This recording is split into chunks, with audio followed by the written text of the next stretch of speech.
ভারতবর্ষ আধ্যাত্মবাদের দেশ। প্রাচীনকাল থেকেই অনেক ঋষি, অনেক মুনি, অনেক অবতারের দেশে জন্মেছেন। তাদের কেউ কেউ প্রতিষ্ঠা করেছেন নতুন ধর্মের, নতুন গোষ্ঠীর, নতুন আশ্রমের। সেই রকমই একজন শ্রী শ্রী দুর্গাপ্রসন্ন পরমহংসদেব এবং তার প্রতিষ্ঠিত শ্রীগুরু আশ্রম।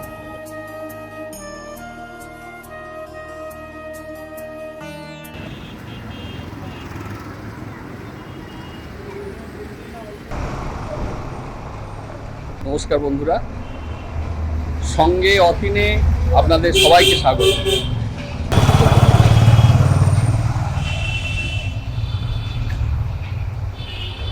আজকে আমি এসছি নাকতলা শ্রীগুরু আশ্রমে। এই শ্রীগুরু গেট থেকে অটোতে নামলাম এবং শ্রীগুরু গেট থেকে হেঁটে 1 থেকে 1.5 মিনিটের মধ্যে হচ্ছে শ্রীগুরু আশ্রম। আমি যাই, ওখানে গিয়ে আপনাদের আশ্রমের ভেতরটা পুরোটাই দেখাবো। শুনেছি খুব সুন্দর আশ্রম, কিন্তু সবচেয়ে মজার কথা হচ্ছে যে এতদিন এখানে আসা হয়নি। যদিও আমার এর অনেক আগেই আসার কথা ছিল, কারণ উচিত ছিল, কথা দাও আমার অনেক আগেই আসা উচিত ছিল। তার কারণ এই আশ্রমটা মোটামুটি আমার বাড়ির কাছাকাছি, সুতরাং নিজেকে একটু ইডিয়েট মনে হচ্ছে এখানে। তো চলুন দেখা যাক শ্রীগুরু আশ্রম। 1376 বঙ্গাব্দে নাকতলায় প্রতিষ্ঠিত হয় শ্রীগুরু আশ্রমের কেন্দ্রীয় অফিস।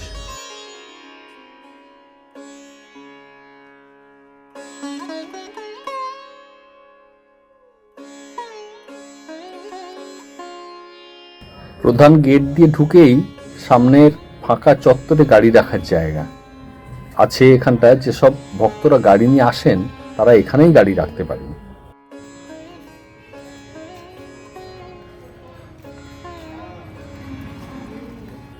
আর বাঁ দিকে আছে জুতো রাখার ঘর। ভক্তরা এখানে জুতো রেখে আশ্রমের ভিতরে প্রবেশ করেন, যাতে কোনো ধুলো আশ্রমে না ঢুকতে পারে, বাইরের ধুলো। সম্পূর্ণ বিনামূল্যে জুতো রাখা। তবে একটা বিষয় মনে রাখবেন, দুপুর 1টা থেকে দুপুর 2টো পর্যন্ত এই ঘরটা বন্ধ থাকে। যেসব ভক্তরা আশ্রমের ভিতরে প্রবেশ করবেন তারা দুপুর 1টার মধ্যে জুতোটা ফেরত নিয়ে নেবেন। এরপর সামনে বিরাট নাট মন্দির। ডান দিকে, নাট মন্দিরে ঢুকে ডান দিকে এখানে শ্রীগুরু আশ্রমের শিল্প প্রতিষ্ঠানের তৈরি করা বিভিন্ন জিনিসপত্র বিক্রি হচ্ছে। এটা কাউন্টার নয়, এমনি জাস্ট বিভিন্ন খাদ্যদ্রব্য আছে, ধূপ, মালা, ব্যাগ, এই সমস্ত এখানটা পাওয়া যাচ্ছে। বিরাট নাট মন্দির এবং পুরোটাই মার্বেলের মেঝে। দূর থেকে আগত ভক্তরা এখানে বিশ্রাম নিতে পারেন দুপুরবেলা। খুব ঠান্ডা চমৎকার জায়গা, উপরে আবার ফ্যানও আছে। আর আশ্রমের সমস্ত অনুষ্ঠান কিন্তু এখানেই হয়। এখানে মঞ্চ আছে। আর দেখুন চারদিকে বারান্দা, কি সুন্দর। চারদিকে বারান্দায় হরে রাম হরে কৃষ্ণ লেখা, মানে একটা ভক্তিবাদের আবহ এখানটা চমৎকার তৈরি হয়েছে এই হরে কৃষ্ণ হরে রাম লেখাতে।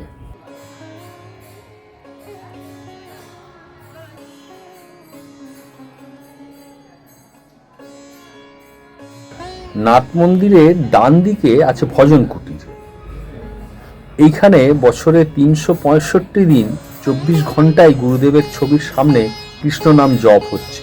বিভিন্ন শাখা থেকে মহিলারা আসেন, এসে ভক্তরা আসেন, এসে এখানে কৃষ্ণ নাম জপ করেন এবং এটাই হচ্ছে এই আশ্রমের বৈশিষ্ট্য।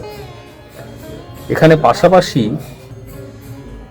এক একটা ছোট ছোট মন্দিরে মা ভুবনেশ্বরী, গোপাল এবং রাধারানীর বিগ্রহ রাখা আছে, সেখানেও নিত্য পূজা হয়।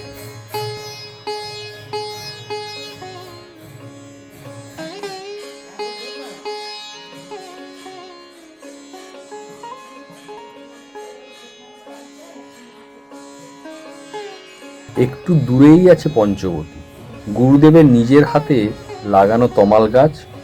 তমাল গাছ রাধারানীর বড় প্রিয় গাছ। ভক্তবৃন্দ নিজেদের মনস্কামনা জানিয়ে প্রণাম করেন এখানে এবং কিছু বেঁধে দিয়ে যান। আর গাছগুলোকে দেখুন বস্ত্র পরানো অবস্থায়। আগে কোথাও এইরকম বস্ত্র পরানো গাছ দেখিনি।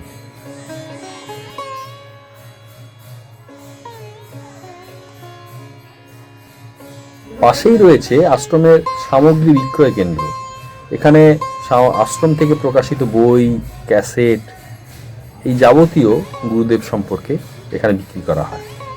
আর একটা এখানে যাত্রী নিবাসও আছে, তবে সাধারণ ভক্তদের এখানে রাত্রে থাকার কিন্তু কোনো ব্যবস্থা নেই। এখানেই আছে একটা ছোট্ট সংগ্রহশালা। সেখানে গুরুদেবের ব্যবহৃত যে গাড়িটি সেটি সযত্নে রক্ষিত রয়েছে। এই সেই কক্ষ যেখানে 1382 বঙ্গাব্দের 30শে শ্রাবণ শুক্লা দশমীতে অগণিত ভক্তকে চোখের জলে ভাসিয়ে গুরুদেব শ্রী শ্রী দুর্গাপ্রসন্ন পরমহংস নরলোক ছেড়ে দেবলোকে গমন করেছিলেন। আর এটাই সেই গুরুদেবের বিছানা। তার পাশেই যত্নে রাখা রয়েছে গুরুদেবের সুদীর্ঘ জটা। 1891 সালে রাস পূর্ণিমার দিন বাংলাদেশের বরিশাল জেলার রাজপুরে উমাচরণ চক্রবর্তী এবং চিন্তামণি দেবীর ঘরে জন্মগ্রহণ করেন দুর্গাপ্রসন্ন পরমহংসদেব। 17 বছর বয়সেই গায়ত্রী সাধনায় তিনি সিদ্ধি লাভ করেন।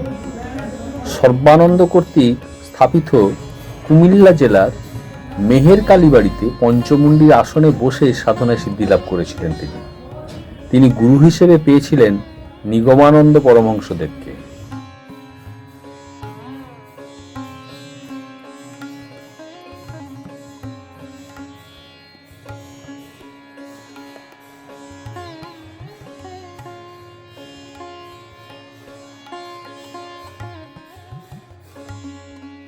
ছোটবেলা থেকেই গুরুদেব গরিবদের প্রতি খুব সহৃদয় ছিলেন।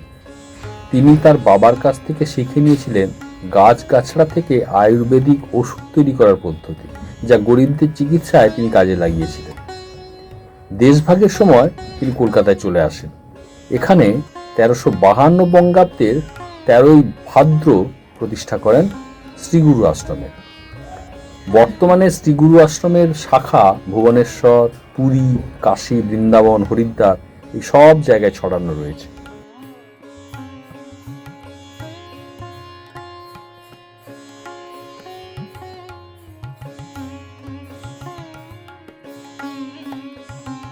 এখানে দুপুর 11টা থেকে সম্পূর্ণ বিনামূল্যে ভোগ প্রসাদ বিতরণ করা হয়। আর ভিতরে বৃদ্ধ ভক্তদের যাতে কোনো অসুবিধা না হয় সেজন্য টেবিল এবং বেঞ্চের চমৎকার ব্যবস্থা করা আছে। সম্পূর্ণ নিরামিষ খাবার, অপূর্ব সুস্বাদ। এবার বলি এখানে কিভাবে আসবেন। সবচেয়ে ভালো হয় যে কোনো মেট্রো স্টেশন থেকে মেট্রো রেলে করে নামুন গীতাঞ্জলি মেট্রো স্টেশনে। সেখান থেকে রিক্সায় একদম আশ্রমের গেট পর্যন্ত আসা যায়। আর যারা ট্রেনে আসবেন তারা নামুন নিউ গড়িয়া স্টেশন। সেখান থেকেও মেট্রোতে চলে আসুন গীতাঞ্জলি স্টেশন। মোট কথা মেট্রো রেল হচ্ছে সবচেয়ে ভালো পদ্ধতি এখানে আসার। তাছাড়া হাওড়া থেকে এলে হাওড়া নাকতলা মিনি আছে, সেই হাওড়া নাকতলা মিনিতে শ্রীগুরু আশ্রম স্টপ, সেখানে নামতে হবে। সেখান থেকে 1 মিনিটের রাস্তা শ্রীগুরু আশ্রম।